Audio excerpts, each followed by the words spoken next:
Welcome, ladies and gentlemen. What do we got going on here? Oh, I thought you were double fisted. Oh, hello, friends. I am partaking in an ancient tradition. You feeling a wee bit, dare I say, horny? Well played, buddy. Well played. Kit, thank you for chiming in right away. Here we go. We've got a lot to talk about. Woo! Buddy, just discovered that sunscreen might actually be bad for you. And for someone of my skin complexion and stature, that is not a good thing. We're going to talk about that today. I think want to point out that if sunscreen's bad for you, but I just spent a while bathing in it for a whole week. So way to tell me now. But, that would have been useful information last week's episode. By the way, you did happen to catch a piece of it. I saw your comment come in. We proceeded to tear you apart as soon as you left that comment. Not sure if you stuck around for that portion. No, I just let the comment lapse. I was smart. But now I gotta very smart. I have time tomorrow. I'm gonna listen to it. You're done. Oh, you're gonna listen to it. Where can you listen to that, by the way, bud? Wherever normal people listen to their podcasts, Spotify, Google Play. Are we on Stitcher? Are we on Stitcher? Why do you pick like the one thing that you know we're probably not on? All the big podcasts are on Stitcher. That's how we know we've made it. So we utilize Anchor as our broadcasting platform. They're the ones that kind of disperse our podcast. The way they have it broken down, they tell us, there's the big three. There's Apple Podcasts, Google Podcasts, and Spotify. And then everything else is just lumped into other. So maybe there is a Stitcher thing going on there that is in that other category and we just don't know about it. I would like to point out, however, got a notification. Someone jumped on the website today from Russia, from Moscow, Russia. Ooh. And we just want to say hello to our fellow comrades. Thank you for checking out our website, whether it's a happy little accident or not. I mean, I don't know how you end up on Idiots on a Mic on accident, but listen, I was a happy little accident, and I'm here to give you great content. All right, so you know what? We're all for happy little accidents. I don't know about great content, good content at best, mediocre content most days. But adequate here we are, continue. Adequate content. That's right. Adequate content. Some other things we're going to talk about today. I think Disney's got a little secret that they know something that we don't, because they got a Goofy miniseries coming out called How to Stay at Home. And so we're going to talk about that a little bit. The U.S. Navy is developing a plane that can fly with solar power for up to 90 days. Rick, what's good, fellas? All Pretty things Ricky. Idiots, that's what's good. Our manager Rick is chiming in. Glad he can comment and tune in with us. I've been pressing him to get him back on the show, but we haven't been able to work out the schedule. Hulu is coming out with a How I Met Your Father series. I want to get your take on that, that's kind of the anticipation. Sha'Carri Richardson, the woman who took the U.S. track and field by storm and was disqualified from the Olympics because she tested positive for marijuana, which, I mean, now she's going into an event where she's going to race against all of the top 3 medalists from the Olympics, and I'm pretty stoked to see what she's going to be able to do in that event. Yes, I know she's gonna smoke them, and then she's, you know what? I just want her to have like a joint just like tucked in her tank top, just fucking everyone it. Light it on her shoe because she just torched everybody in that race. Just that might be better. I was thinking like before the race starts, she's just smoking a joint and then just fucking flicks it and like, all right, let's do this shit. Yeah. All right. Yeah. Who am I going up again? Doesn't fucking matter. I don't give a shit. We're also going to talk about Elon Musk's design for how his his SpaceX Starship spacecrafts are going to refuel each other. Got a nice little diagram of what the anticipation for that is going to be. I think you're going to enjoy that. That's going to be a live look-in reaction for you because I know you haven't seen it yet. And then we're gonna wrap up today's show. Yeah, we're gonna wrap up today's show with some movie trivia.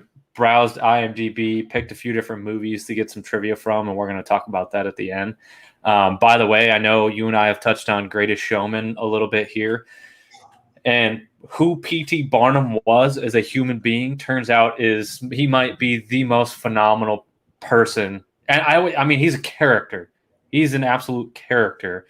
We'll talk about that when we get into our movie trivia or movie TV trivia later on. But so you talked a little bit about just got back from your honeymoon. Correct. Over under how many beers did you have in a single day? Well, it was all inclusive. So Matthew, I'm not going to lie to you. I woke up in the morning, I was prepped, ready for the day, ready to, kickstart my day, take life by the horns, all that. And we went to breakfast, which, of course was included in the price. So it was nice. And the breakfast was nice. You sit there and it outlooks the ocean while you're eating breakfast. And we ordered a mimosa, probably 2 in the morning, or two every morning. And then proceeded to go down to the pool where there was a swim up bar, where we'd spend the rest of our time for the day. You could swim in the pool, just the bar was right there. The wife, she, I don't think she ordered a drink the entire time. She walked up, swam up, to the bar and said, "Hey, okay." He's like, I just want something with pineapple and that's fun. And they'd make her a new drink every time. And it was beautiful. So that sounds like quite the magic moment there. You were in Jamaica. Was there just a cloud of the vitamin smoke above you at all times, or was that something you had to go? So the way you described it to me is you could literally just step on the beach and any Rastafarian man or woman would walk up to you and suggest that they do in fact have the best vitamins on planet Earth. Oh, no, not on planet Earth. But they said, "Hey, this is the real Jamaica, man." And you're like, you know what? Okay, but the last 4 people said the same exact fucking thing. So one of y'all's lying to me, all right? Are you a cop? You got to tell me the truth.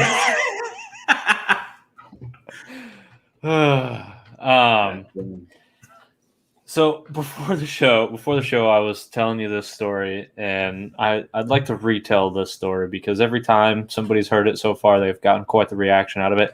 So we have 2 dogs. We have the lovely Pomeranian Husky hybrid that everybody sees in the background most of the time when he's not passed out from his CBD gummies. And then we have the Choco Lab, who is the most chill dog that you could possibly imagine. And he is the snuggliest dog and the most innocent dog. Choco Doggo. Well, Choco Doggo had choco coming out of his asshole earlier because I wasn't there. I'm simply retelling a story how it was told to me. He was laying in bed. He decided that he had to release a little bit of gas. He went to do so. It was not just gas. And as you described it, he shotgun shit all over our bed, which was, made for a pretty disgusting day, but a hilarious story. Kind of wish I was there to see the whole thing unfold. Kind of glad I wasn't there, but I could tell you the aftermath was rancid. It smelled so fucking bad. Dude, I was like, I had to shut the door. Like I was in my own little world. I was in the guest room working from home today. I was completely oblivious to what had just taken place on the other side. My fiance walks in. She says, "By the way, let's make sure, got to go take the dog to the groomer and get his little asshole squeezed or whatever they do." Hold on. Back up. Wait, what? Whoa. I'm a cat owner. What does asshole squeeze mean? I need to know. Well, some breeds of dogs have this anal gland that builds up over time, And sometimes they got to get that squeeze, and that helps clean it out and everything. And everything's all hunky dory after that.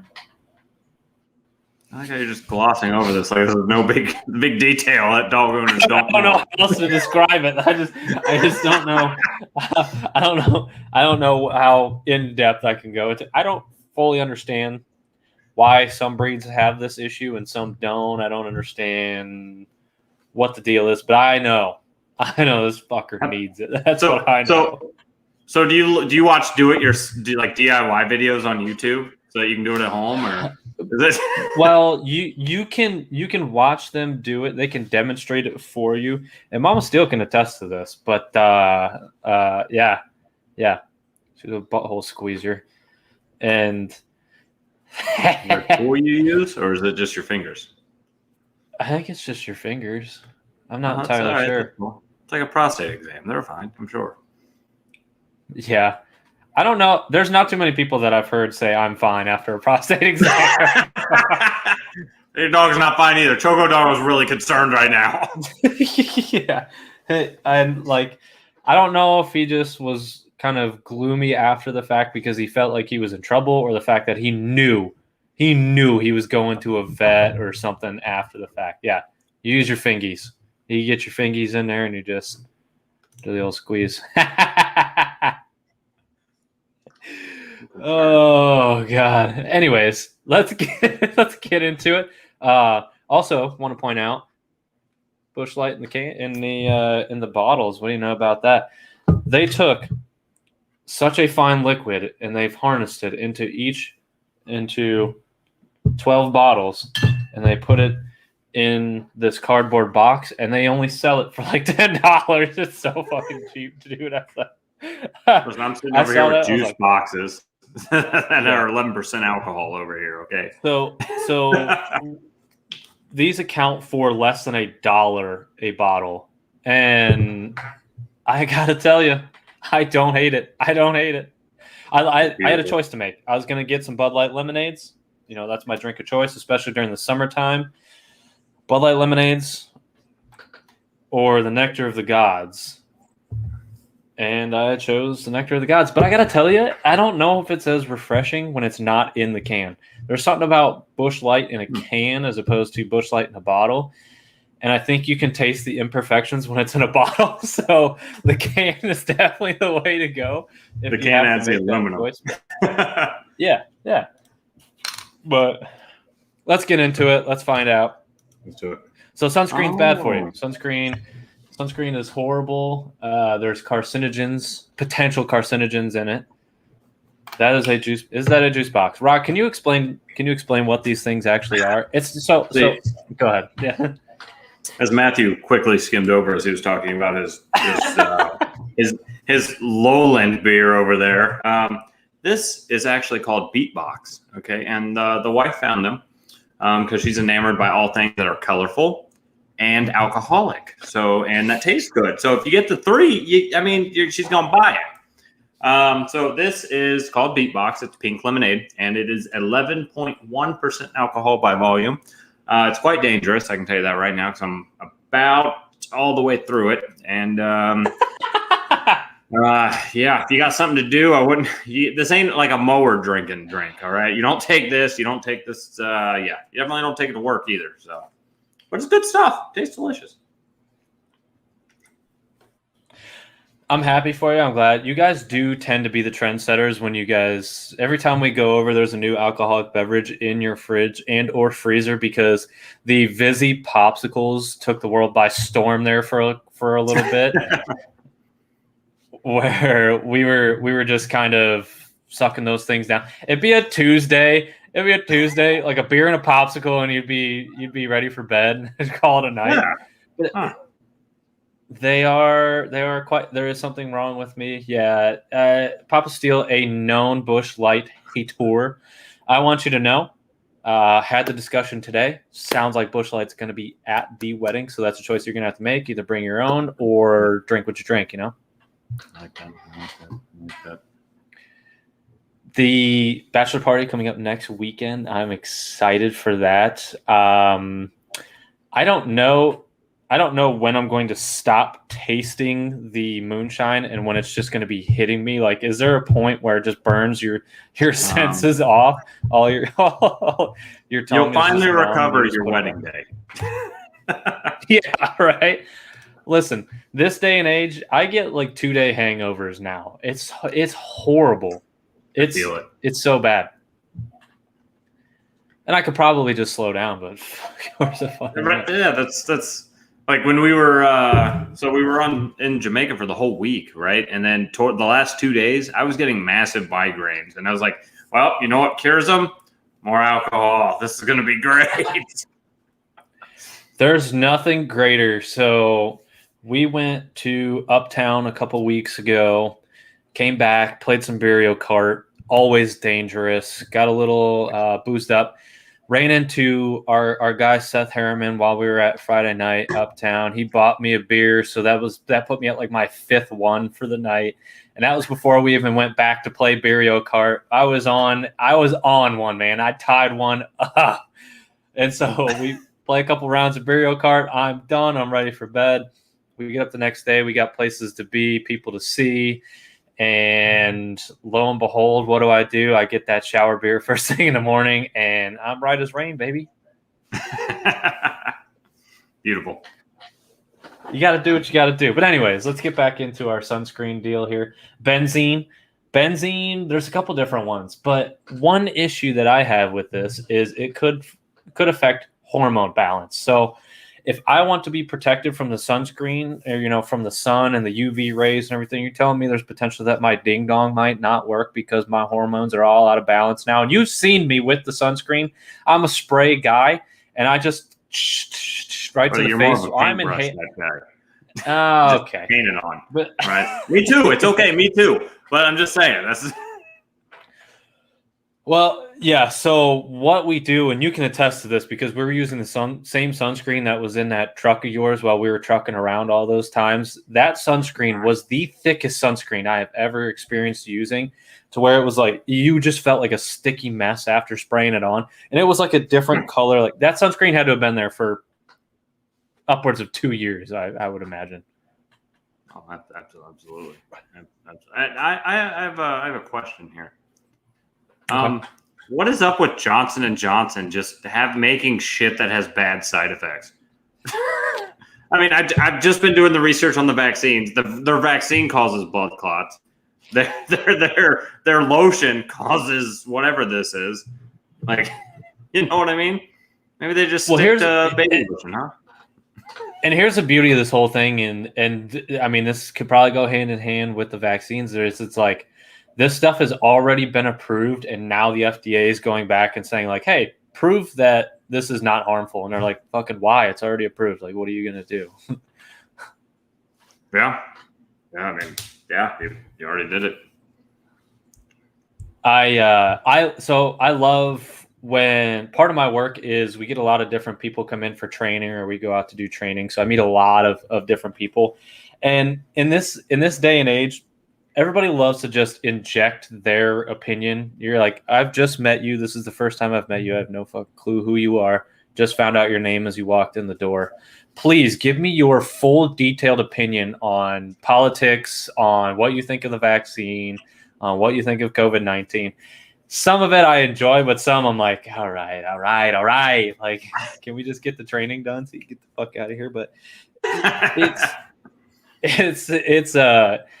it's one of those, and that's not a knock on any of the people that I've met throughout my times. It's just like when you hear the same conversation over and over, sometimes you just want to lay it to rest.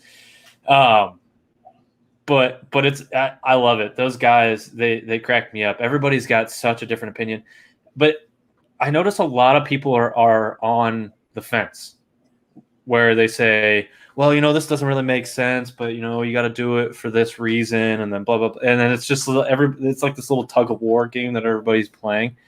And so me being like, this is my form of entertainment sometimes when I travel, is I throw out these little devil's advocate phrases, and it's just cookie cutter phrases that you could probably plug into almost any argument.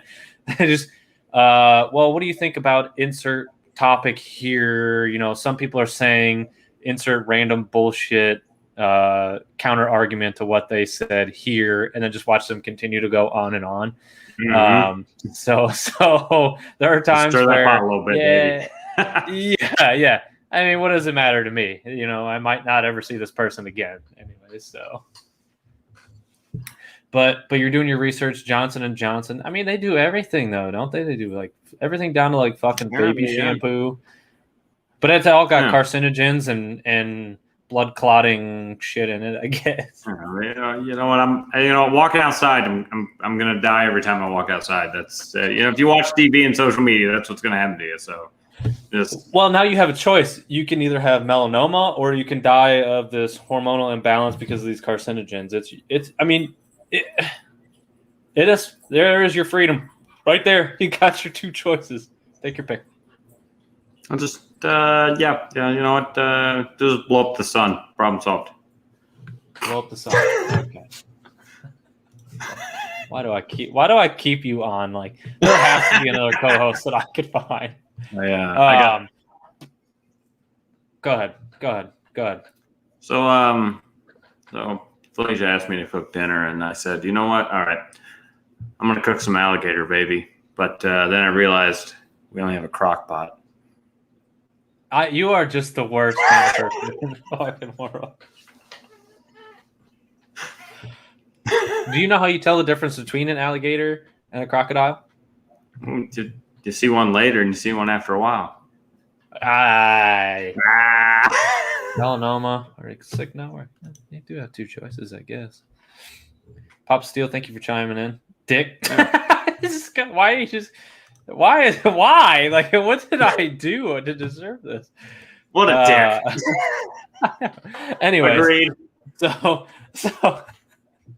So anyways, let's dive into it. I think Disney knows something that we don't know. I know the Delta variant's kind of been up on the rise again. Here we are. Disney all of a sudden is coming out with this Goofy in how to stay at home. I think they know. There's a 1% population thing going on here. They know what's up. They got ahead of the game. Oh, wear your mask. Oh, learn how to cook at home. Oh, hey, why don't we binge TV shows? So either this is a ploy for them to get people into the What If series by saying, hey, in a few weeks you can binge this whole thing. Or this is them saying, guess what, motherfuckers? We already know this shit's shutting down again. Go ahead and strap in, learn how to cook with Goofy, and let's all have a good time because we're going to be stuck in our homes for the rest of our lives. Just roll with it, man. Just roll with it. Can't do nothing about it. Just roll with it.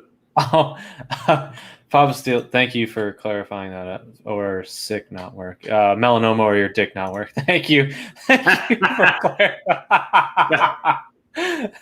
That makes a lot more sense. Yeah. That's a real fear of mine now, dude. Like, I have to put sunscreen on and then decide that there is a real possibility. Now, none of it's really verified. They have done research on it, and it appears that the amount of carcinogens in the sunscreen is not dangerous enough so that your dick doesn't work. However, if you spray it on like I do, you're not supposed to spray your face, whatever, because you might inhale it. My lungs are protected. What you gotta do, right? I think so. If I were to stay outside like this the entire day, my chickens in the rain would not. Yeah. Oh, great question. Is Goofy actually a dog or a cow? Isn't his wife a cow? Dude, you can't say that. No, I'm serious. I'm looking it up. Google She's it. a nice lady. I was just having this conversation with someone else. Like, I don't know. I haven't actually looked. I'm pretty sure Goofy's wife's a cow, which is really funny that Disney did that. Well, I do believe that the character was. Rod, what are you saying? Talking shit about Goofy's wife? I do believe that the character originally was slated to be a cow, but I think that was almost an entirely different character. She totally is a cow. Right? You're welcome. She is a cow. I think Goofy is a cow. But he has to be, because here's the problem.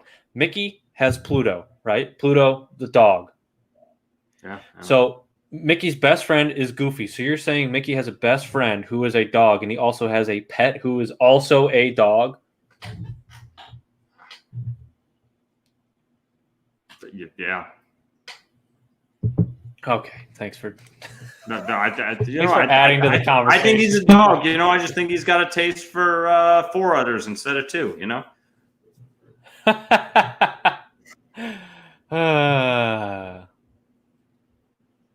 Ooh, Disney's evil. Thanks, Rick, for the apology. Love it. Yes, Thunder Cunt Smith. Clearly my favorite name I've heard on here so far. Goofy is a dog. He a dog. He a dog. All right, let's move along. Mr. or Mrs. Smith, thank you for joining in with us today. One of our next articles I wanted to talk about is the U.S. Navy is developing an unscrewed. I don't know what an unscrewed solar-powered aircraft means, but I wanted to show this video because you see this man just holding on. Let's go back to the beginning here. This guy, what poor sucker drew the short? What idiot drew the short straw to have to run behind the blades? Like this thing is going to take off. Where is the other guy? Is there a guy on the other side? There has to be. This dude's been training for this his whole life. Okay. I mean, what would you do? It's like, you know what? You're too old for the Olympics, but you still got the juice. You know what I mean? This thing needs a little bit of speed to get going. So what do? You actually are now the handle holder for a plane that could fly for up to 90 days on solar-powered energy. Listen, Technos. I fucking hate that guy. So this thing can fly for up to 90 days solely on solar power. However, it does take 2 human beings to hold on to the wings and run with it to get it to take off. So maybe not as technologically as advanced as we anticipated. However, I do enjoy the fact that we're working on this, but not really a breaking news story to me until they can put this on commercial planes and the seats are only $50 a ticket because we're not spending $300 on jet fuel per person. Don't get me started on planes. Let's hear it. How was your plane experience? It's been quite some time since you've been on a plane, correct? I'm going to say this once. The way they board planes and the way they fucking do carry-ons is absolute nonsense. Okay. No, hold up. Okay. So they board the plane from back to front. First of all, makes no sense at all. Okay. I don't get it. They board first class and then they board back to front. Front to back. Yeah. That's what it is. Front to back. And it makes no sense to me. Do back to front. Do your first class. You're rich people. Cool. That's fine. But do back to front for the most part. No, they do front to back. And it just drives me nuts. Second of all, if you have a suitcase with wheels on it, belongs checked. And you know what? If you want to take care of them, that's fine. You know what? Load that shit before I fucking get in line and have to stand for 15 minutes. Or when the plane finally lands after I'm already irritated with people on the plane, all right? Let the people that don't have those bags get off the plane first, okay? And then everyone can get their bags and get off. Okay, I'm tired of waiting a half hour to get off a plane after it lands. It's just don't even get me started on TSA and having to go through check. I hate traveling. Yes, Southwest I believe does do it right. So what Southwest does, I mean, yes and no. If you're gonna board from front to back, that might be the dumbest thing. I'm not going to ask you to put what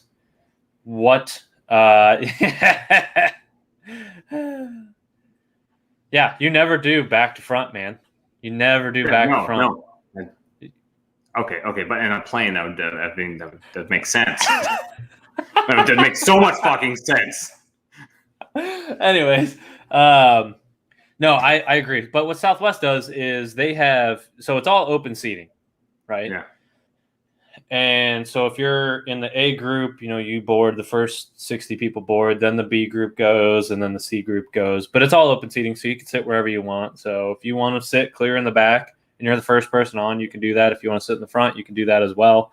The whole dynamic of the way the seating is, doing it front to back is wild. Now, on some of the other airlines that I fly, they did it typically back to front, but it's been a while since I've been on those, so maybe that did change. Somebody was fucking with American Airlines. The gate agent looked at you and you're like, I bet I can the easiest way I could piss this guy off is board the plane from front to back. So let's go ahead and do that. Maybe they're dyslexic and they just got the words backwards and they flipped it, and they had to fucking roll with it after that. None of it made sense to me, dude. And I'm like, our travel experience could be so much easier if they just didn't. I don't get it. So we're talking about you. No, listen. I'm only halvesies. Well, your halvesies is showing, you ginger fuck.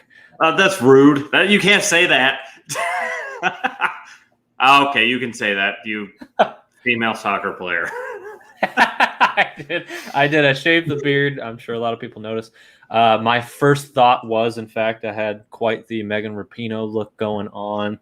I now look like I kneel for the national anthem and dye my hair purple. So got that going for me.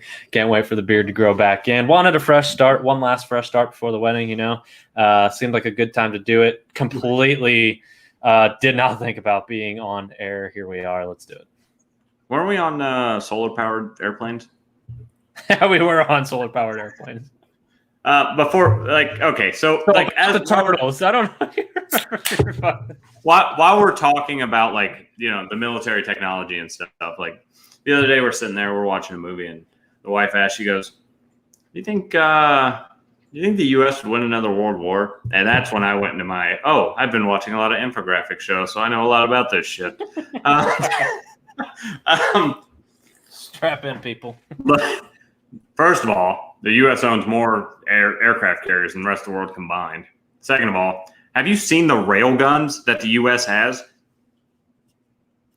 No, I haven't. Dude, just I encourage you and our viewers to look up rail guns on the ships. It is the most fascinating thing I've seen in a long time. But that's all I wanted to say. I'm just really excited about the rail guns. Well, here's my thing: is there's a few worldly powerhouses that I think if we were all like, all right, here we go, we're starting World War III and the nukes come out, then we just desolate this entire earth anyway. So maybe we do win technically, but we all probably lose in the end. Where we're at with the technological advances. Yeah, Rick does get it. Well, I don't think anyone's ever going to launch nukes because they know it's the end of the world. So no one's ever going to do that extreme.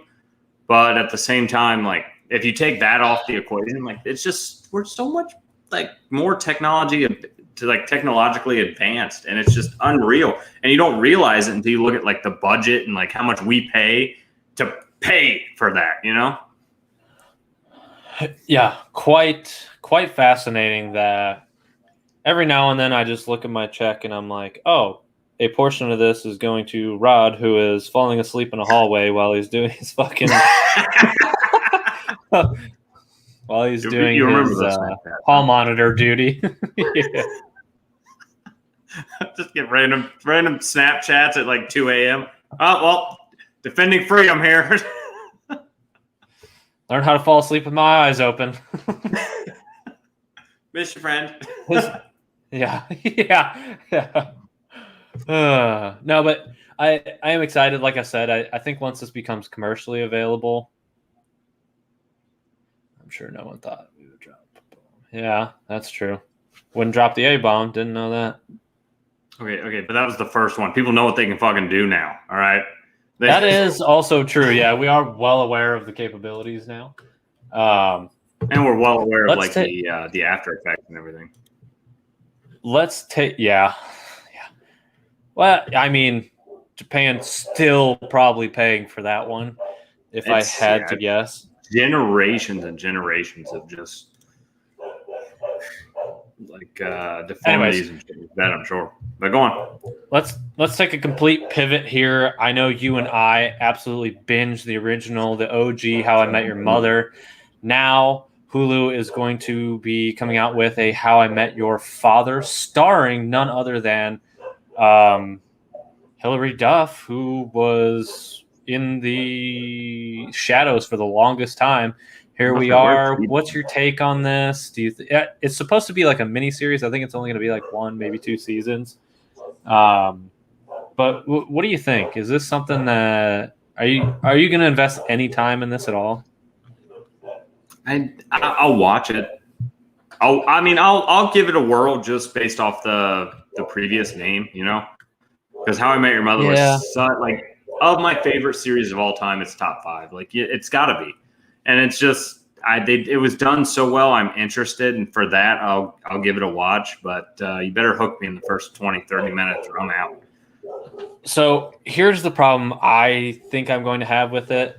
Now, this is all about her and her friends, and they're discussing, so the 10-episode series, and it's just going to be about her and her friends, probably sitting at a bar, discussing but it's about dating apps and things like that, so it's much more modernized, which, I mean, at the time, How I Met Your Mother was modern, but looking back at it, not so much.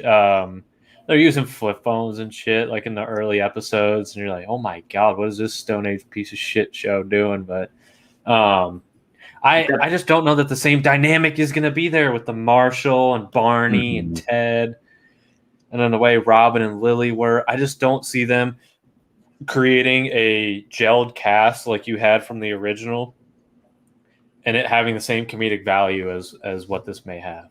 Like I said, I'm going to give it a whirl just based on that. But I food for thought. Okay, think about this. Okay, like How I Met Your Mother was set in the perfect time to where cell phones and stuff had just kind of been introduced, that sort of thing, to where you could still go out to a bar, meet someone, that sort of thing, right?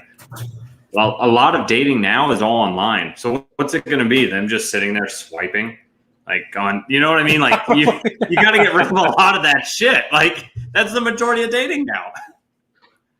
Yeah, and that's the thing, is it's like, oh, I met this guy on such and such app, blah blah blah, and then they're gonna talk about it and they'll be like, yeah, well, odds are probably 9 times out of 10 that dude's gonna send you a picture of his dong at some point or another. You're gonna, I mean, if they want to dive into that, sure, there's some comedic value there where it's like, oh, fuck, here's another one. But I mean, I don't know. I just don't know how swanky it might be. I think it's a Hulu produced show, so they may be able to kind of run with some of the jokes if they want. I'm skeptical, but I'm probably in the same boat as you. I might give it a listen or give it a watch. Here's my thing. Like if they're going to do this, do it right to where you give me, like, develop the characters slowly in the first 10 episodes, right? Give me more seasons. Don't give me a 10-episode spinoff. Like, I don't want that. I want a journey, too, like we had with, like, Ted and stuff like that. So give me that. Don't give me this. Oh, by the way, here's some cheap laughs. Give me something with some depth. Some gusto. Oh! So I'm... the Gusty Town Brown Bears looking good with Justin Fields, by the way. Ooh, I don't know. Watched that conference today with Andy Dalton. He said, hey, young blood, guess what? I'm happy for you. I hope it all works out, but it ain't your fucking year, pal. Sit down. It's the Red Rifle Show. Thank you. Come again. Okay, it's the Red Ryder BB gun show for like a game and a half until you guys get blown out in the second game. They're like, all right, Fields, fix this shit. Yeah, you'll be out. Till he jams his pinky on a fucking offensive lineman's helmet and he's out for the season. Ow! Oh, God. Or the sun gets him. Well, it's either that or, hey, he can put sunscreen on or his dick don't work. He's got 2 options. I think he's got like 4 kids, too. I think he's okay if he uses sunscreen. That's the real sunblock. S-O-N block. Hey. All right, here we go. Sha'Carri Richardson, who many may know. Well, Rick, let me tell you something. You ain't going to bait us. My future father-in-law has been trying to do the same shit. Give me that OH bullshit. I'll tell you what. Baby! Let's go!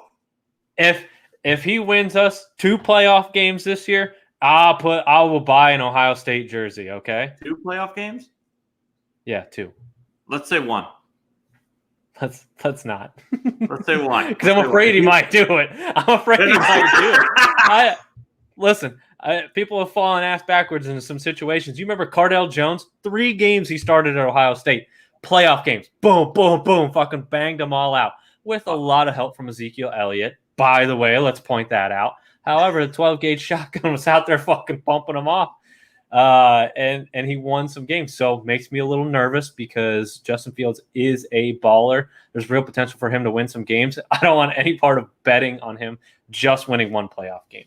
We got the wheel. I have no doubt that the Vikings will finish below us in the standings this year. Pretty confident in that. Rye guy, if you heard it here first, your Vikings suck dong. I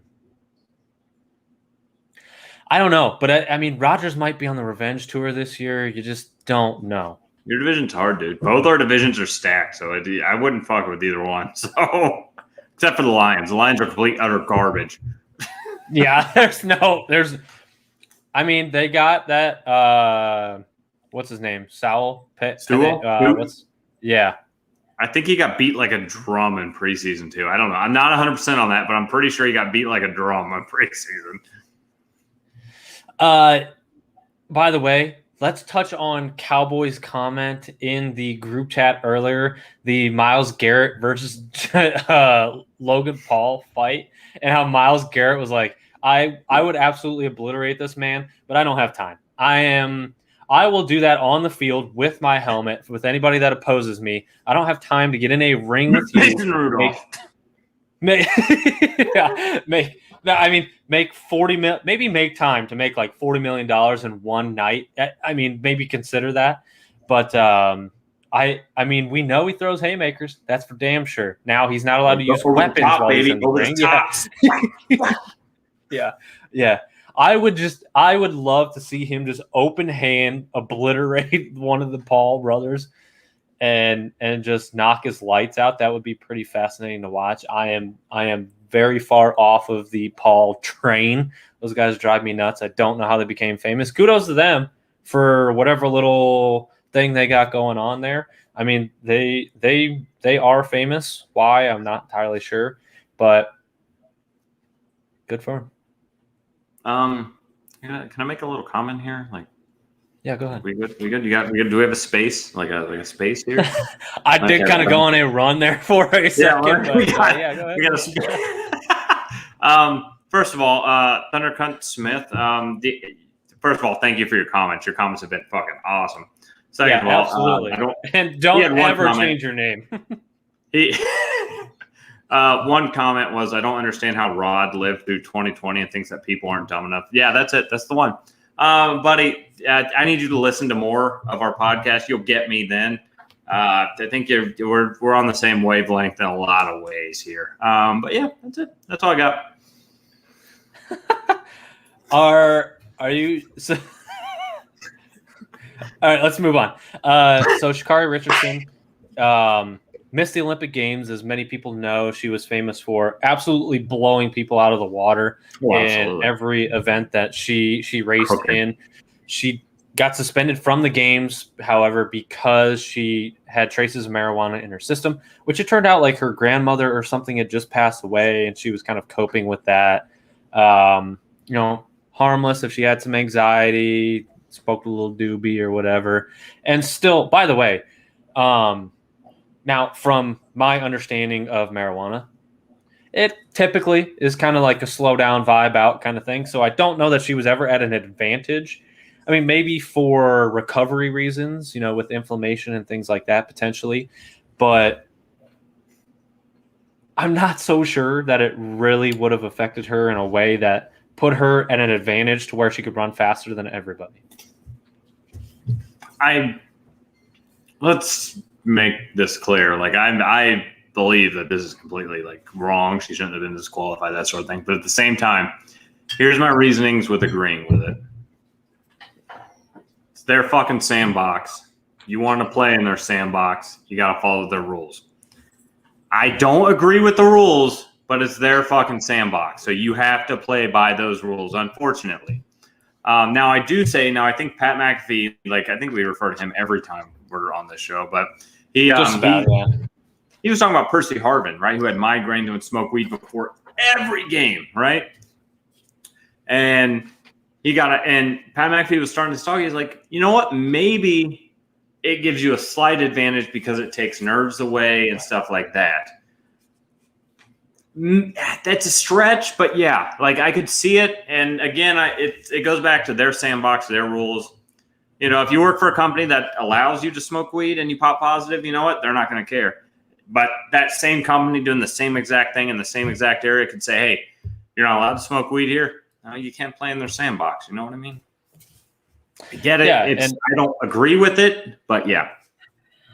And I can respect that. That's, I mean, you know, the consequences of doing that, and maybe there's other forms of taking the edge off, whether it is like therapy, whether it's meditation. You know, there's a lot of different holistic things that you can do.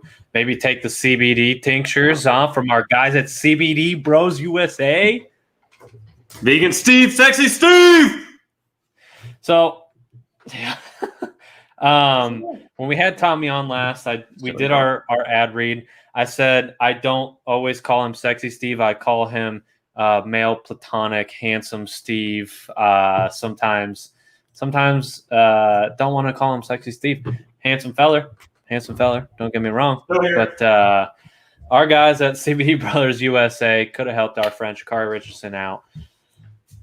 If you've got some inflammation, go ahead, take the tincture. They also have gummies. I think they're like apple or strawberry lemonade flavored gummies. They're phenomenal. So good.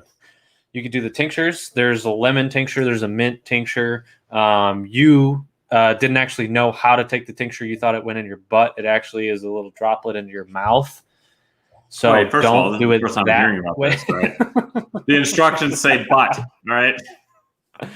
Whose instructions? Steve's. Did Steve administer these droplets for you? Anyway, so you can have the tinctures, and they're good for they're good. They're not psychoactive. However, if you're having some slight anxiety or even maybe slight depression a little bit, that could be a slight mood changer for you. You can take something to offset the sunscreen. Potentially, we don't know. We don't know. We might be onto something here. They are a THC-free product, though. So in the Shakari Richardson case, that may have been a good quality product for them. Let's plug these guys. Let's get them in the next, 2022 Olympics are right around the corner. You know what I'm saying? So let's get them involved in that. CBD Bros USA, get on it. This is the thing you need to do here. But not to make light of Shakari Richardson's situation. She was going through some shit. She took the edge off a little bit. No harm, no foul. Although we do know what the rules are. I get that. I don't think anyone in America or anyone who's in their right mind is like saying she's a bad person for it. Boo! Boo! Now, I don't know if this was on the docket today, but what about Simone Biles refusing to go out for a floor routine because she wasn't feeling it? I'm torn because. Just like we talked about, and I'm actually glad you brought this up because we've touched on this before in early episodes. We're talking like maybe episode 15 or so. The first time we had Bryce on, you don't know what anybody is battling with on a daily basis. Absolutely.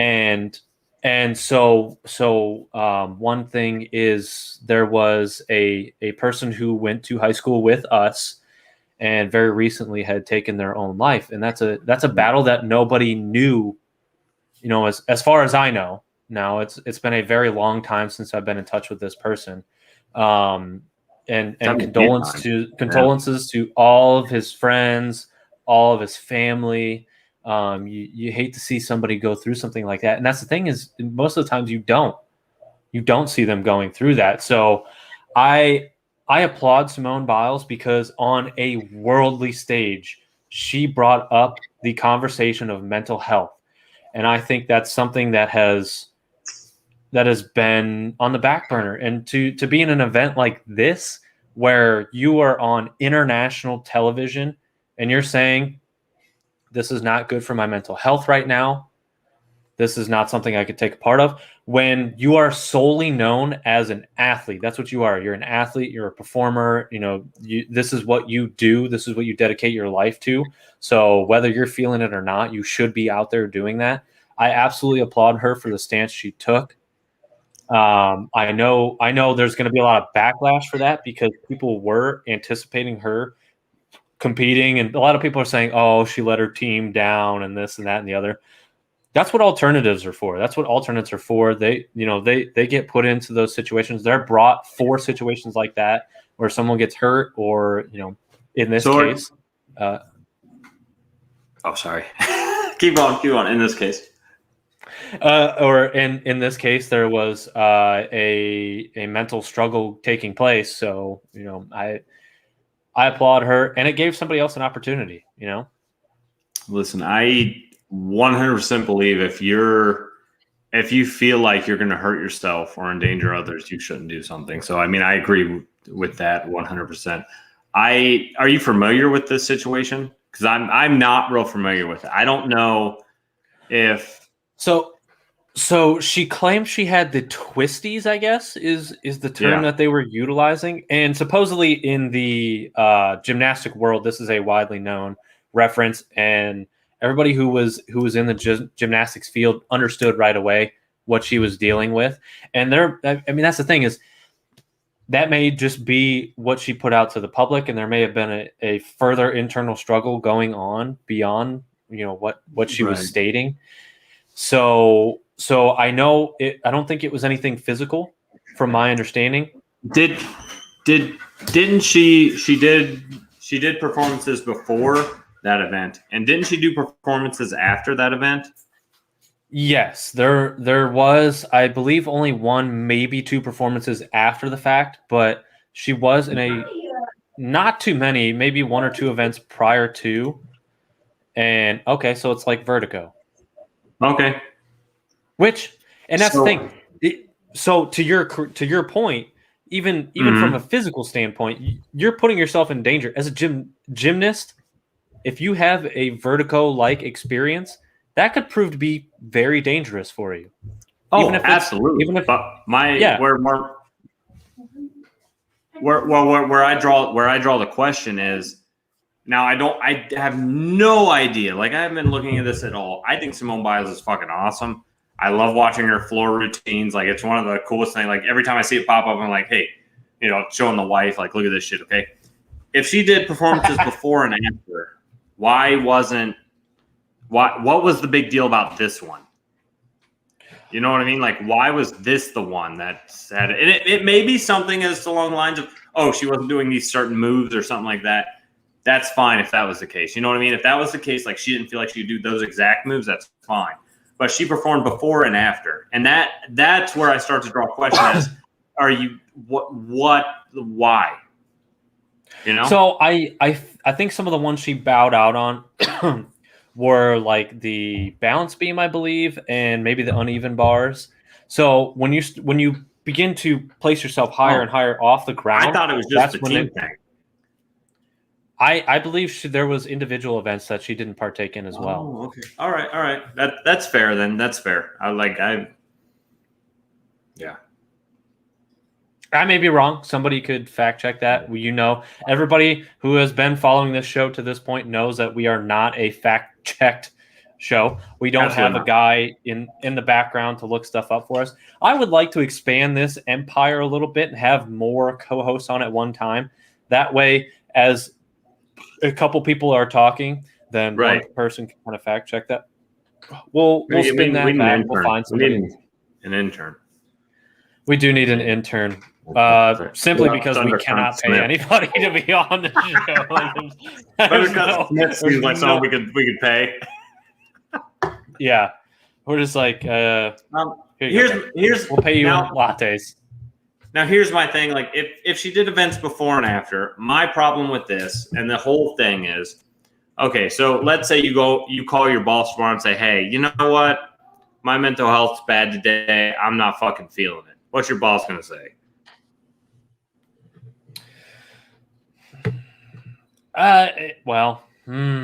In this day and age, I right. Think...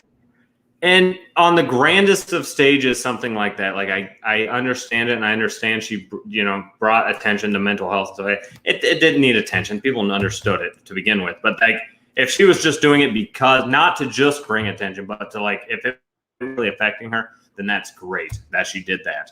But if it was just something like along those lines, then you have to ask yourself, like, you have to look at both sides of it, and it's. You think it was just purely a political move, potentially? Like, maybe. You don't know until you, and I don't know because I don't know the whole situation at all. But at the same time, you have to think about it as, listen, you didn't do your job. Why? Like, I would like to know. Like, and if it truly was that there were moves there that she thought she would get hurt on, then she doesn't need to be doing it. But if it was just something along the lines of, I'm not feeling it, then you got a problem. You know what I mean? You see the line? Yeah, and that's the distinction that we just will never be able to know, because you cannot be in that person's mind, and that's the tough part is you run into these situations where you get, what are you doing? What are you eating? The wife's home. You want to say hi? Yeah, maybe. Let's do that. Wow, the very first appearance of Fifi on the show. Glad you could join us. What up, Maddie? She's a babe. Yo, she doesn't know what you look like anymore, Matt. Doesn't look like. Take off your hat. Show her Megan Rapinoe. Oh yeah. Oh no. I'm dyeing it purple tomorrow. So the birthday was yesterday. Did you celebrate wisely or? Not too bad. Yeah. You have to think we went to Jamaica last week, so yeah. Yeah, you guys were.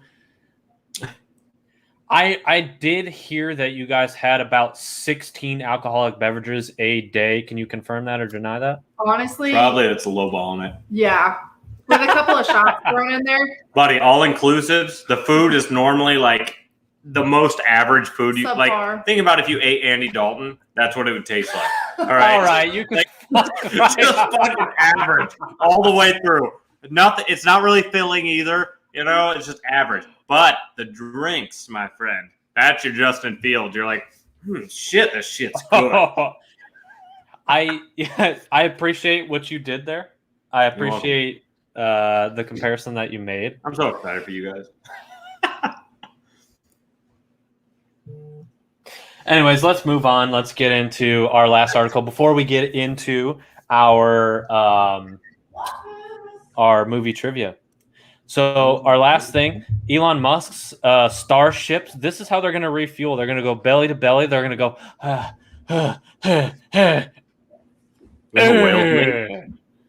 I think so. This is exactly what takes place here. That's how I do it. Enough, belly. Look like two seals fighting over a grape.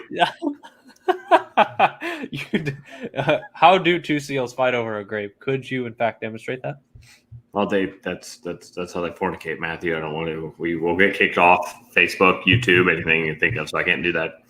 But no, I didn't. No, yeah, okay. I get what they do this with planes already. You know what I mean? They already like they can refuel planes midair already. So, I mean, like, this is like, okay, so they're just doing it in space now. Cool. Well, I think the gist behind this, if you will, behind this is the fact that the way they are refueling might be a little suggestive. I think Elon Musk is absolutely trolling the human race because we know that he's an alien. And what he's doing is he's like, you know what I want to do? I want to send 2 rockets. Now, this is just it might take more than 2 to get to the moon. So this thing's going to have to continuously refuel. Are we going to see some sort of spaceship orgy that's going to just pile up all these tubes? It's going to be multiple seals fighting for multiple grapes at one time. Going to detach. They'll keep going. One's going to detach. Why would you need multiples? Why can't you just like one singles? You know, then that like this one. This one's the townie that just goes around to everyone. You know what I mean? Might as well call it Harley, all right? Because everyone gets a ride. Okay, so it just gives the fuel to everyone. Well, here's the problem, bud.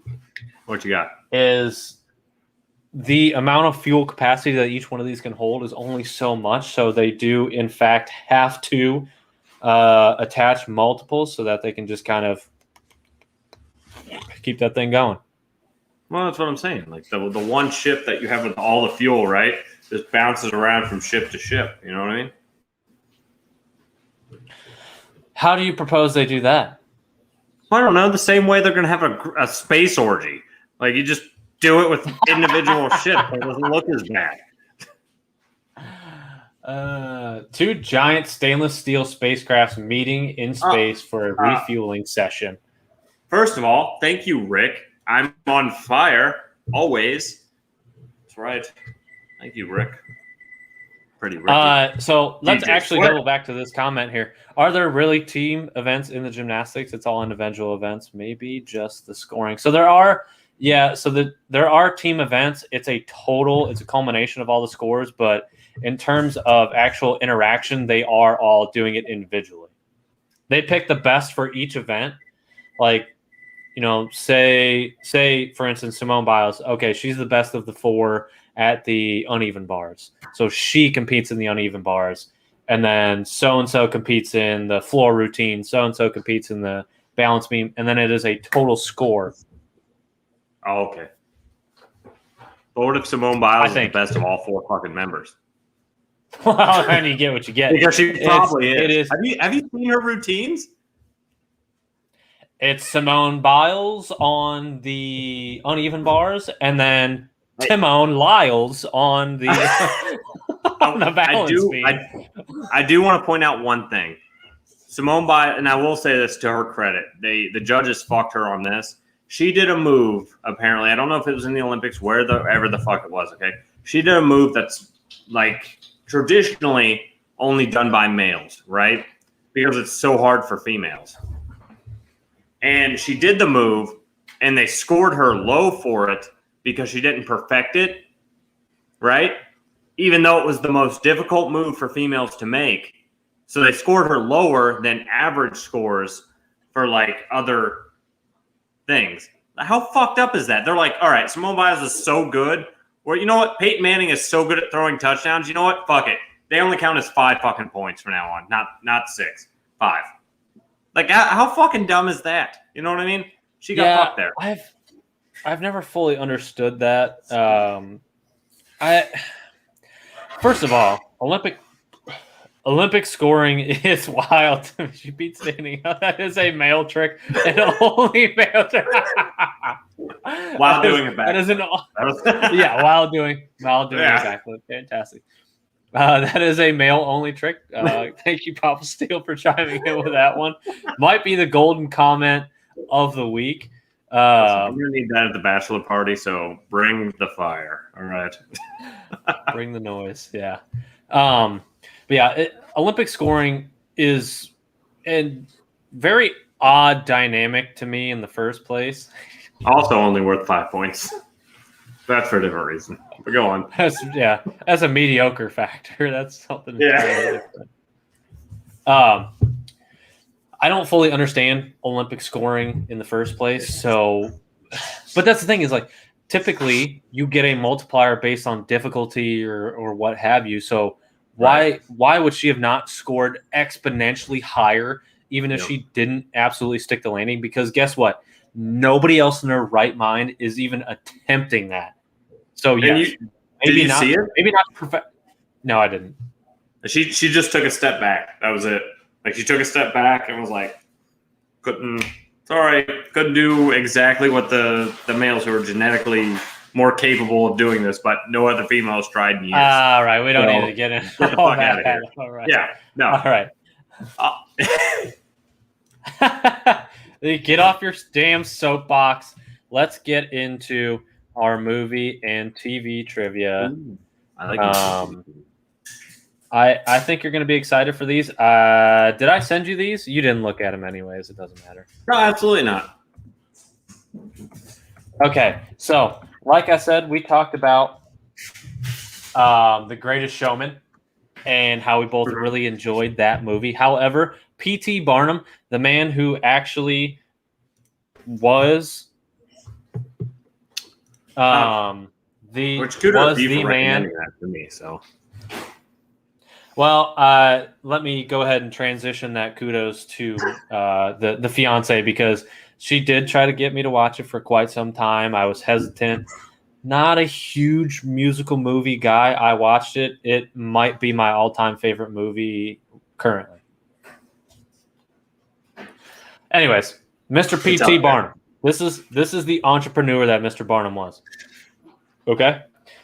Barnum's American Museum, which they show in the movie. So this is the real guy. That's what it was originally called. Yeah, so this is the real guy. Okay. This isn't Hugh Jackman. This is who the movie was based on. It was so popular that the crowds inside would linger much too long, thereby cutting into profits. Aha, Mr. Barnum says. I got you, sons of bitches. Here's what I'm going to do. To make way for additional paying customers, he posted signs indicating this way to the egress, with people not knowing that egress meant exit. So they would follow the sign thinking they were going to some other exhibit, only to walk right out the fucking door. That might be the most baller move I have ever seen. Hey, right this way to egress, sir. We've got so many different things on the other side of this door. Why don't you go have a look? See you later, dumbass. Let's get some new guys in here. Pay me my monies. Let's go.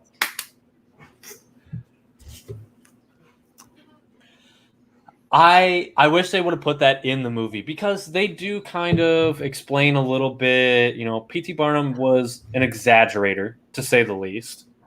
Yeah. You know, the guy, the world's heaviest man, he's like, I'm 500 pounds. He's like, oh, you're 750 pounds? He's like, he starts laughing. I was like, no. I'd be like, no, that's not what I fucking said. I said 500 pounds. Let's not highball me here, okay?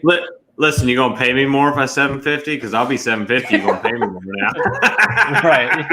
Yeah. I'll be 1,000 pounds, man. I got 2 pies waiting for me right at home. I'll suck some things down.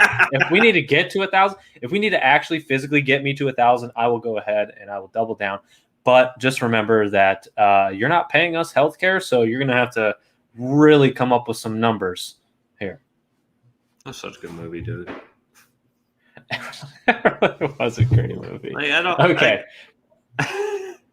No, what? What do you? No. I was like, no. The whole thing, like, it even makes you like cringe a little bit with how he starts treating his wife and the people around him. Oh, I know. Almost instantly does it turn you back, and you're like, okay, because like cringe movies like that, like movies that make me cringe or make me feel anxious, I don't like, right? But they did it in just the right amount to where I was like, oh, now he's okay, like he's turning his shit around, like it's really good, and I absolutely love it. So. Well, that's a Disney production for you, baby. I mean, look at what they did to Loki. Everybody was so sad when Loki got his neck snapped because he finally tried to do the right fucking thing. And then, lo and behold, it didn't matter, which in turn it did matter because he comes back to life. He does the whole TVA thing, yada, yada, yada. And guess who's back? Back again. Loki's back. Tell your friends. Get who back. Get who back. Okay, let's get into it. The next one here is Spider-Man Into the Spider-Verse. At any point in that movie, if you hit pause while there's a train going by, you will see Stan Lee on that train. Dude, I hope they keep doing that shit. Right? I hope they keep doing that shit. Like keep involving Stan Lee. Like even if it's animations, even if it's Ryan Reynolds acting as Stan Lee. Keep doing it. Why? Because I think, like, my children eventually, your children, everyone's children eventually should know that Stan Lee was originally the one who created this shit, you know? And you know what? I think it's cool yeah. I agree. I mean, this is the same thing. I'm surprised Walt Disney himself isn't in a bunch of cameos in the Disney movies now that Marvel has decided to take that route. Because this is a generational entertainment thing. These movies are entrenched in our lives to the point where we're going to say, like you said, kids, probably even grandkids, oh, you guys want to see the best movie of all time? And they're going to hate it because it's going to be on a flat screen, not like a 3D at home they're not able immersive to experience. And fucking smell the shit that's going on in there. Like, yeah, Iron Man's they're not going to get like going to smell it and they're going to be pissed. Yeah, Thanos himself is just going to bop them right in the fucking mouth. And they're going to, and they're going to have the sensors that really signify all that. So it's going to be different for them, just like, our parents told us, watch these movies, and you watch it and you're like, well, this is dog shit because there's zero production value, post filming production value to where they talk about all the special effects and the CGI and this and that and the other. But they're going to watch it. They're going to love it. It's going to be one of those kind of cult classic deals, and we're all going to be better for it. And Stan Lee is going to be the fucking man for an eternity. Here's the fun thing. I've been on a big Pawn Stars kick lately. I think that's how I know I'm going to be a dad soon. Who knows? So I know that bun is in the fucking oven, buddy. So this guy brought in, like, it was back in like probably 5 years ago, right? The guy brought in a picture of Spider. Now, Stan Lee never did he never did any of the comics like where he like drew them, right? He just did he's the brains behind storylines. Yeah. Where the guy brought in a Spider-Man logo that he got Stan Lee to draw him fucking self, right? And this was before Stan Lee died and everything. And they pretty much offered him nothing for it. And all I can think about is how much that picture is worth now that he drew the Spider-Man logo and everything. Now that Stan Lee's gone, I'm like, whoo, doggy. Because, I mean, he's such an icon, And I don't understand why you would even try to sell something like that at this point. Like, even before he died, with the way the MCU was going, as it got more and more and more popular, and Stan Lee made more cameos, then that thing would have just shot up in value. Maybe he was hard pressed for cash or something like that. But like you said, after the fact that he did pass, that is only exponentially more worth money, which is kind of a weird thing where it's like, hey, I can cash in because this person died. Now I can go ahead and say, hey, what's this worth? Just because it's got their drawing or their handwriting or their signature, what have you, on it. Somehow it becomes, like it'd be on my wall. And like, unless I was in some financial hard times, that shit would stay on my wall. That'd be a talking point every time you come over. Hey, Matt, you see that? Yeah, Nick, we've heard it before. We'll fucking look at it again, motherfucker. The spotlighting underneath it, just highlighting it. It's the only thing hung up in the fucking hallway, and it's just like, you have one room dedicated just to this picture. That's what it deserves. I think you would have to. At that point. Absolutely. Okay. My next little bit of movie trivia here. Inside Out. We all know Inside Out. Lovely animated, another Disney movie. Some of the memory balls in Riley's mind contain scenes from other Pixar movies. Really? This is the Easter egg thing you and I talked about last time we were on the show together. I love what Disney does with that stuff. That's awesome. It is incredible. But no other company has that vast majority of films to actually do that with. You know what I mean? They don't have the depth. They don't have the capability to do it because these are all yeah, exactly. Like that whether you love or hate Disney, one thing you can appreciate is they put fine details into their movies. Everything. But that's the thing is, it's all a selling point too, because you go, oh, you watch it, you pause, and so the example they give is Carl and Ellie's wedding in Up is in one of those memory balls. Mm-hmm. That's what you do. You think to yourself, ah, shit, I love that movie. Now you go back and watch Up. In Up, there's some other cameo. Then you go. I mean, it's just a snowball effect of Disney Pixar movies, especially. Smart, dude. That you just go down this rabbit hole. I always find myself, shit, what movie is it? Monsters, Inc. There's two, when they go into Boo's room, there's two things that you notice. There is a little Nemo thing sitting on the floor, and then there's a Buzz Lightyear like halfway out of the toy chest. What are you going to do? You're going to watch Finding Nemo, you're going to watch Toy Story. Let's run it back. And then they put something in, they put a cameo in that. But listen, whether it's a selling point for them or not, they take the time to put those details in there, and that's the one thing that I really, really love about Disney. Well, if they're putting in those details, they're putting in details for like wrinkles on the skin and shit like that, because they know, like, they're like, okay, well, we're putting in these details, we're putting in these, you know what I mean? And I think that's what it's all about, baby. I think they put a little too much detail into Elastigirl's fucking donk because they give her an absolute donk. Okay, first of all, every Disney, all right, every Disney mom is always like that, okay? And Cartoon Network's the same way. Like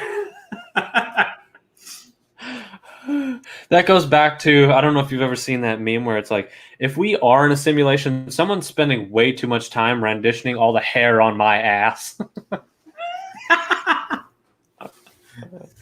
All right, beautiful. Let's wrap this up. We got one more little bit of trivia here, and then we've got some discussion to have at the end of our episode. Invincible is getting rave reviews. Everybody that I've suggested it to, everybody that Pop Steele has suggested it to, amazing. Yeah, absolutely.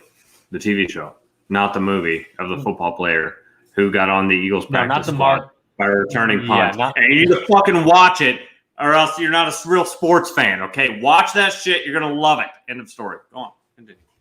And it's Marky Mark, so, he's the guy. You got to. So, Invincible, the TV show, the Amazon Prime TV show, when Mark and Amber split after the events that unfold in episode 6. So one of the early episodes, he meets this girl, Amber. They go on a date. Mark's buddy shows up. They're at the house before the date is supposed to take place. On Mark's nightstand is tissues and some fucking lotion. And his buddy goes, "You want her to think you're a psychopath?"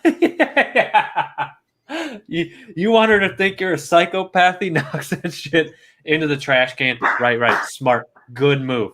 So after episode 6, when they separate, in episode 7, you look back at his nightstand. What's back on the nightstand? The fucking tissues and the fucking lotion. That is a Seth Rogen move. So Seth Rogen was one of the producers for that show. That makes so much sense now. I didn't know that before, but oh my gosh. Ooh, we got to talk to Seth. See if we can talk to his daddy. Yeah. Yeah.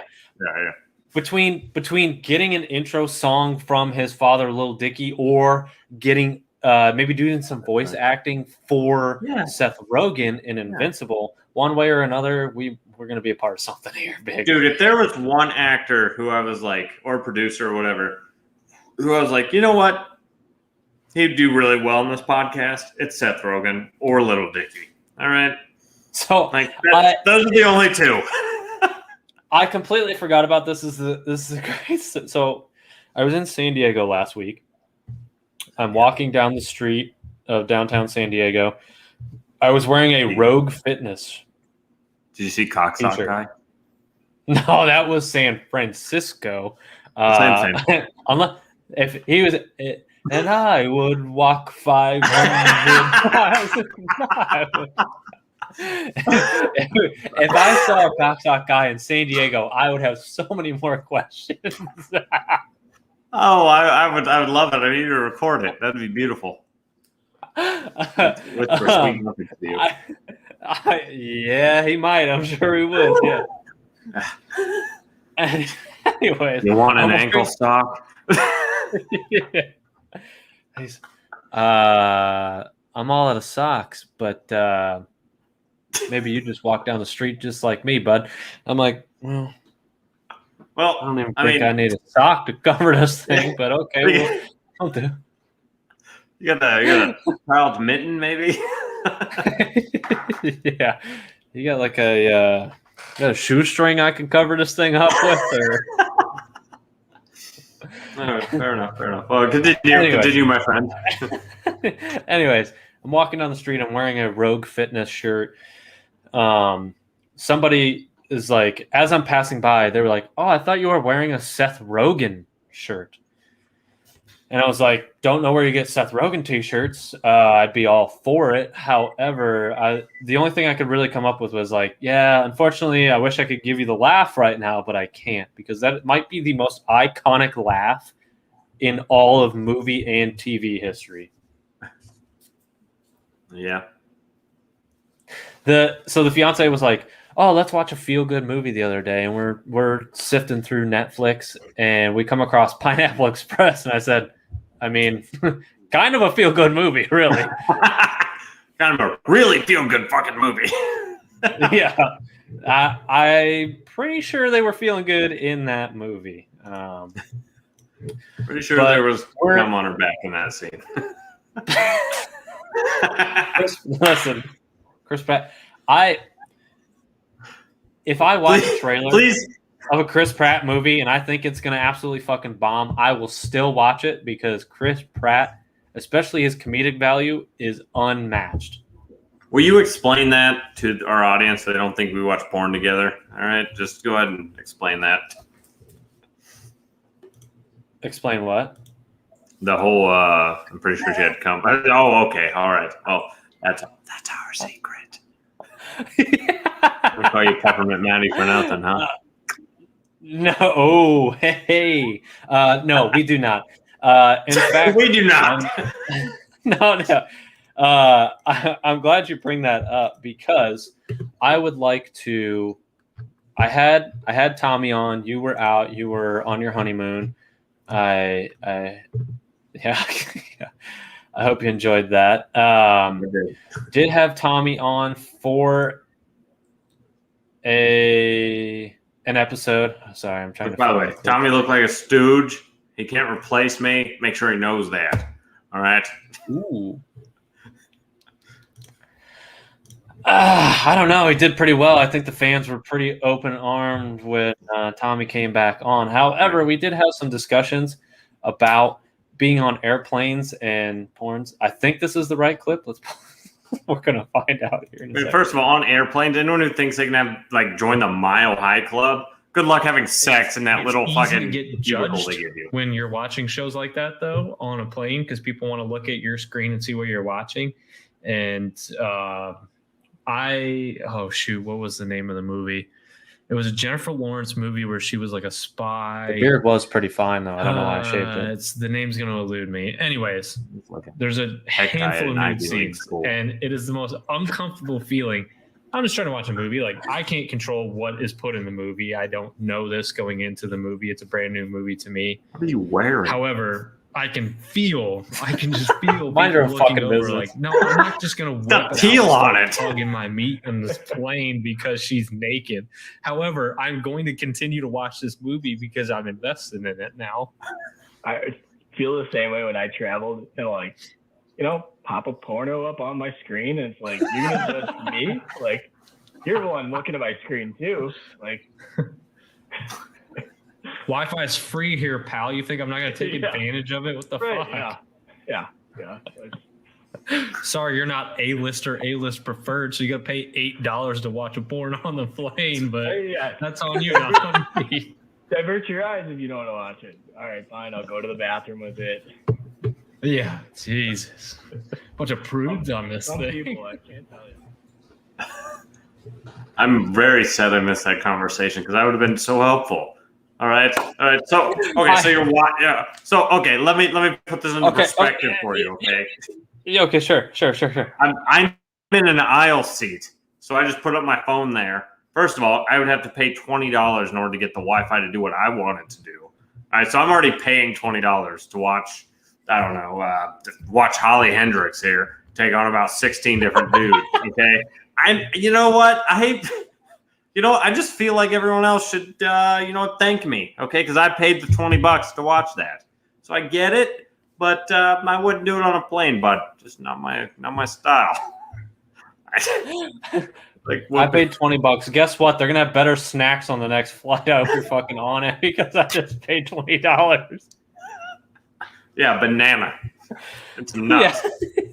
Yeah, you get what you fucking get. I'll tell you what, if you all maybe chipped in a little bit, we could help this thing out.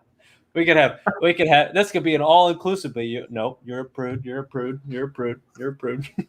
Okay. Might be underage, probably underage. All right, watch a fucking Disney movie. I don't care. Do what you got. You know what? I'm happy with that.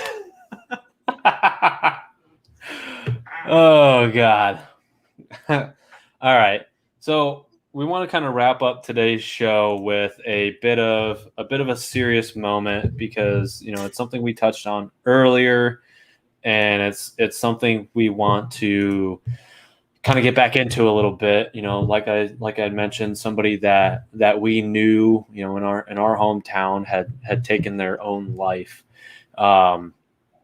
So if you're having any feelings about wanting to hurt yourself or, wanting to do harm to yourself or wanting to take your own life, please reach out to the suicide hotline. Talk to somebody. You're not in this alone. This is sadly a common struggle that people have in this day and age. And nobody's going to take you for granted. Nobody's going to look at you in the wrong way if you are having these feelings. Everybody just wants to be supportive. In a world where there's people just absolutely throwing fists at football games for no fucking reason, deep down, I like to have some faith in humanity. Yeah.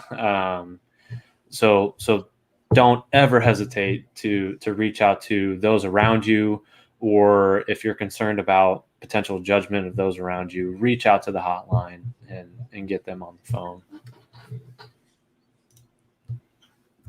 No, that wasn't my turn. Am I up? Yeah, go ahead. I wanted to get the hotline number up. So, oh, absolutely, guys. I get it. This is we recently had another, and it's happening too frequent. Another person we went to high school with committed suicide. Listen, life fucking sucks sometimes. All right, it knocks you down. Everyone's like, oh, you knock down, get back up. Sometimes getting up's hard.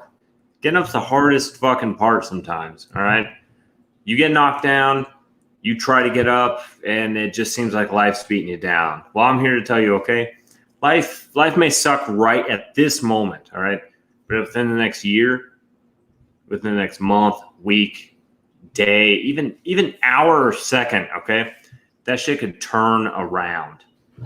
All right, so if you keep your legs moving, and this is coming from someone who struggles with mental health himself, I struggle with a lot. All right, 100%. I understand where a lot of people are coming from. You feel hopeless. You feel like no one understands you. Reach out to those people because they would much rather, hear your story that you think's annoying, hear that story that, oh, I don't want to burden other people. They'd much rather hear that than read your obituary. And I honestly can say that from the few friends that I've had that have committed suicide, and that, Matthew has as well here. Reach out to anyone and keep your feet moving because things will change. I promise you things will change. If you keep your feet moving and you keep on trucking along and reach out to people. You can reach out to the suicide hotline. We got it at the bottom right here. You can reach out to anyone. You can reach out to your friends, family. Trust me, they want to hear from you. You know what? Reach out to us. I don't know if it's going to work, but message us, throw a comment in there. You know what? Fuck it. We'll listen, okay? I would much rather that happen than us losing another life to suicide because it's a dumb reason to lose people, all right? So there is like sunlight in the darkness, all right? You just got to keep fucking moving. All right. That's all I got to say. Absolutely. Could not have said it better myself. We all experience some dark days, and like you said, it's one of those things where you got to endure. Don't hesitate to ever seek assistance in any of those situations. And sometimes you can get put in a situation where maybe it's a pride thing that you don't want to reach out to anybody or what have you. But I promise you, again, like you said, I would rather hear about your experience, good or bad, than to have to read about, and this one kind of took us by storm. I had no idea. It's somebody I haven't talked to in a long time. A friend of ours posted something on Facebook, and I was like, no shit. This is something you would never expect, and treat everybody with respect, because you just don't know what battles that they're going through. As far as I knew, just judging by social media posts and everything, that he was a happy-go-lucky dude still, and he wasn't having any issues. And come to find out, that wasn't the case. So just have some basic courtesy and just common sense and respect for other people. Yep. That's it. Like if people look a little down or something, what's it hurt you if someone posts a depressing post to say, hey, how are you doing? Like, what does that ultimately hurt you? Even if you don't talk to the person, what does that hurt you to send them a message, send them a comment like, hey, what's going on? Who knows? That could be the difference. And that's kind of the approach I take on life for the most part. Someone's down, sure, I'm going to message them, hey, you good? You good?